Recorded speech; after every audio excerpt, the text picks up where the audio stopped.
এই সংকটের জন্য আসলে বিএনপি কোনোভাবেই দায়ী না, কিন্তু তারপরেও যেহেতু বিএনপি সরকারে আছে, বিএনপি দায় নিয়েই বলছে। হ্যাঁ, আমরা যেটি দেখছি যে এই মুহূর্তে একটি জাতীয় সংকট, লোডশেডিং বা গ্যাসের সংকট, এই সংকটের জন্য তার সরকার দায়ী না।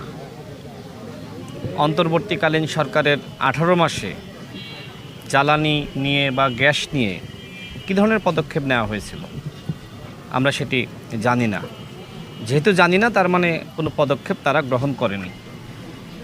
এছাড়া ফ্যাসিবাদের 16 বছর, সেই সময় যেভাবে ক্যাপাসিটি চার্জের নামে লুটপাট করা হয়েছে, বিদ্যুৎ এবং গ্যাস খাতকে ধ্বংস করা হয়েছে, নানান প্রক্রিয়ায় কিন্তু বাংলাদেশকে ধ্বংস করার জন্য এক ধরনের চক্রান্ত ছিল।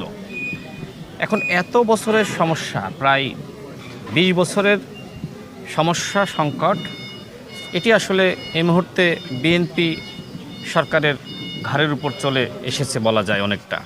এই সংকটের জন্য আসলে বিএনপি কোনোভাবেই দায়ী না, কিন্তু তারপরেও যেহেতু বিএনপি সরকারে আছে, বিএনপি দায় নিয়েই বলছে যে আমরা এই সংকট সমাধানে আমরা আন্তরিকতার সহিত আমরা চেষ্টা চালাচ্ছি।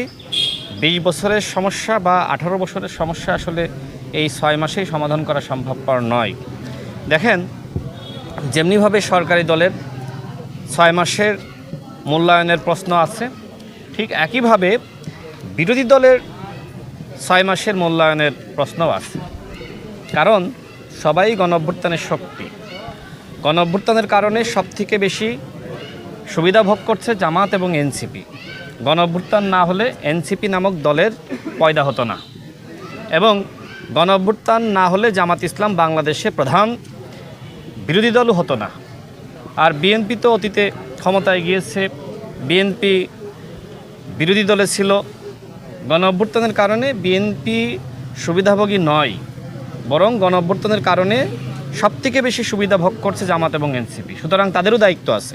সরকারি দলের পাশাপাশি বিরোধী দলের ব্যাপক ভূমিকা রাখার সুযোগ আছে, এবং গণঅভ্যুত্থান পরবর্তী সময়ে সেই ভূমিকা তাদেরকে রাখতেই হবে।